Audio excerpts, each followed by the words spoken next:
Yes, ఒకసారి ఆ దృశ్యాలు చూపించండి. జగన్మోహన్ రెడ్డి బర్త్డే వేడుకల్లో పాల్గొన్న వాళ్ళకి వీళ్ళు ఇచ్చినటువంటి ట్రీట్మెంట్ ఏ విధంగా ఉందో దాన్ని చూపిస్తూ అభిమానులందరినీ, జగన్ అభిమానులందరినీ ఎలా భయభ్రాంతులకు గురి చేయాలని చూస్తానండి ఒకసారి. ఎందుకంటే లీగల్గా ఇది చట్ట వ్యతిరేకంగా చేస్తున్నట్టుగా కనిపిస్తోంది, పోలీసులు కూడా చట్టాన్ని చేతుల్లోకి తీసుకున్నట్టుగా. ఎస్, జనార్దన్ రెడ్డి గారు, పోలీసులు ఆ విధంగా 3rd డిగ్రీ ప్రయోగించి స్టేషన్లో వాళ్ళపైన ఇంత కర్కశంగా వ్యవహరించి నడి రోడ్డుపైకి తీసుకొచ్చారంటే తీవ్రవాదుల, ఉగ్రవాదుల, రేపిస్టుల, వీళ్ళేమన్నా చేశారా? పోనీ అలాంటి వాళ్ళనైనా ఇలా నడిపించమని ఎక్కడైనా చట్టంలో ఉందా? ఏంటిది, ఇలా చేయొచ్చా? నమస్కారం. నమస్తే అందరికీ. ఈరోజు చట్టంని ఎలా తయారు చేశారంటే ఒక రాజ్యాంగాన్ని కూడా వాళ్ళు మార్చేసి రెడ్ బుక్ రాజ్యాంగం అని బహిరంగంగా చెప్పుకుంటున్నారు. ఇప్పుడు అదే ఈ నడిపించడం పక్కన పెడితే పత్తిపాడులో ఒక కోర్టులో ఒక ముద్దాయిని కోర్టు లోపలికి వచ్చి పోలీస్ అధికారులు అరెస్ట్ చేస్తే ఇంతవరకు ఆ ప్రిసైడింగ్ ఆఫీసర్ కోర్టులో ఎలాంటి ఉత్తర్వులు లీక్ ముందే ఎలా అరెస్ట్ చేస్తారు నా కోర్టులో అని చెప్పి అడిగినా కూడా మేము అక్కడ కోర్టులో అరెస్ట్ చేయలేదని చెప్పి మళ్ళీ బుకాయిస్తూ కోర్టులో చేసి కోర్టుకే చెప్తున్నారు. ఈరోజు ఏం చేశారంటే ఇప్పుడు అక్కడ కోర్టులో అందరూ ఇవాళ మొత్తం బాయ్కాట్. ఒక పోలీసు యంత్రాంగం అనేది దానికి ఒక చట్ట పరిధిలో పనిచేయాలి. అలా కాకుండా వాళ్ళు నేరుగా కోర్టు లోపలికి వచ్చి ఉన్న ముద్దాయిని తీసుకెళ్ళిపోవడం, ఆ అడ్వకేట్లు ఎంత అభ్యంతరం చెప్పినా అక్కడ లోకల్ బాడీ ప్రెసిడెంట్లు ఎందరు చెప్పినా కానీ ఒక్క వైఎస్ఆర్సీపీకి సంబంధం లేదండి, అన్ని బార్లో ఉన్న అన్ని పార్టీలకు సంబంధించిన వ్యక్తులు, అడ్వకేట్లు దాన్ని తీవ్రంగా వ్యతిరేకించిన ఎలాంటి లెక్క చేయకుండా ఈరోజు మొత్తం బాయ్కాట్ అండి. అక్కడ పత్తిపాడు అనే ఒక మ్యాజిస్ట్రేట్ కోర్టులో పత్తిపాడు జరిగినటువంటి ఉదంతం. అంటే ఎంత ఆ రెడ్ బుక్ రాజ్యాంగాన్ని వాళ్ళు ఎలా దాన్ని అమలు పరుస్తున్నారు. అసలు మామూలు రాజ్యాంగం అనేది, అంబేద్కర్ రాజ్యాంగం అనే దాన్ని మర్చిపోయారు. ఆంధ్రప్రదేశ్లో ఇప్పుడు నడిచేదంతా రెడ్ బుక్ రాజ్యాంగం. సో అందువల్ల దాన్ని మనం ఇలా నడిపించడాన్ని మనమేం పెద్ద ఇదిగా ఆశ్చర్యపడలేదు.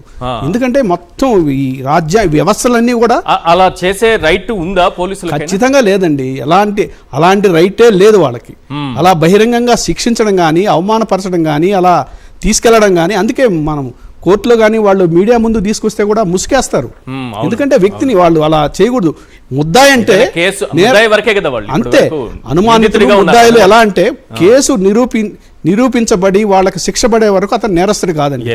ఆ డిఫరెన్స్ కూడా కొందరు పోలీస్ ఆఫీసర్లకు తెలియకుండా ఈ రెడ్ బుక్ రాజ్యాంగం ముసుగులో ఈ మొత్తాన్ని నడిపిస్తున్నారండి. కొత్త చట్టాలు పోయినాయి, అన్ని పోయినాయి. ఓన్లీ వాళ్ళకి తెలిసింది రెడ్ బుక్ రాజ్యాంగం అమలు పరచడమే. రైట్. ఎవడో రప్ప అని ఫ్లెక్సీ చూపెడితే అదేదో పెద్ద నేరంలో చూపిస్తూ వైఎస్ఆర్సీపీ కార్యకర్తలపై రౌడీ ముద్ర వేస్తూ హడావుడి చేస్తున్నారు. మరి చంద్రబాబు గారు తన అవినీతి కేసులను రప్ప అనేలా తానే క్లోజ్ చేయించుకుంటున్నారే, మరి దాని సంగతి ఏంటి? ఇదే ఇప్పుడు ప్రజలు అడుగుతున్న ప్రశ్న. ఇప్పటికే చంద్రబాబుపై ఉన్న 4 అవినీతి కేసులు క్లోజ్ అయ్యాయి. స్కిల్ కేసు కూడా క్లోజ్ చేసేందుకు రంగం సిద్ధమైంది. ఫైబర్ నెట్ కేసు క్లోజ్, ఉచిత ఇసుక కేసు క్లోజ్, మద్యం కేసు క్లోజ్, అసైన్డ్ భూముల case close, skill case ready to close. ఇదేంటి చంద్రబాబు గారు, మీ కేసులు మీరే క్లోజ్ చేసేసుకుంటున్నారు అంటే ఇది నా కేసే, ఇది కూడా నా కేసే, నా కేసులు నేనే మాఫీ చేసుకున్నా, ఇంకొకరి మీద వేసినానా ఏందే అంటున్నారు. ఈ కేసుల స్టేటస్ కోరితే థర్డ్ పార్టీ పేరుతో ఏసీబీ కోర్టు రిజెక్ట్ చేసింది. అందుకే ఎంఆర్పీఎస్ అధ్యక్షుడు సువర్ణరాజు హైకోర్టు తలుపు తట్టారు. 2014-19 మధ్య జరిగిన అసైన్డ్ భూముల స్కామ్, మద్యం స్కామ్, ఉచిత ఇసుక పేరుతో జరిగినటువంటి స్కామ్, ఫైబర్ నెట్ స్కామ్, వీటన్నిటికి సంబంధించినటువంటి సర్టిఫైడ్ కాపీలు కోరుతూ హైకోర్టులో వేరువేరుగా 4 రివిజన్ పిటిషన్లు దాఖలు చేశారు. ఈ కేసులకు సంబంధించి తాను థర్డ్ పార్టీ అయినప్పటికీ కూడా ఆర్థిక నేరాల్లో ప్రజలే బాధితులని, తాను కూడా ప్రభావితుడేనని, కాబట్టి ఆ కేసుల స్టేటస్ తెలుసుకునే హక్కు తనకు ఉంటుందని అన్నారు. అసలు అధికారం చేతిలో ఉంటే అవినీతి కేసులు ఎలా క్లోజ్ చేసుకోవాలో మన విజనరీ లీడర్ చేసి చూపిస్తున్నారా? ఈ కేసులు మళ్లీ రీఓపెన్ అయితే అసలు సినిమా కనిపిస్తుందా? ఈ పరిణామాల నేపథ్యంలో today's big question on big screen. Yes, తాను క్లోజ్ చేసుకుంటున్న తన అవినీతి కేసులే భవిష్యత్తులో బాబు మెడకు చుట్టుకోనున్నాయా? క్వశ్చన్ మరొకసారి రిపీట్ చేస్తున్నాను. తాను క్లోజ్ చేసుకుంటున్నటువంటి తన అవినీతి కేసులే భవిష్యత్తులో బాబు మెడకు చుట్టుకోనున్నాయా? ఇదే అంశంపైన చర్చిద్దాం.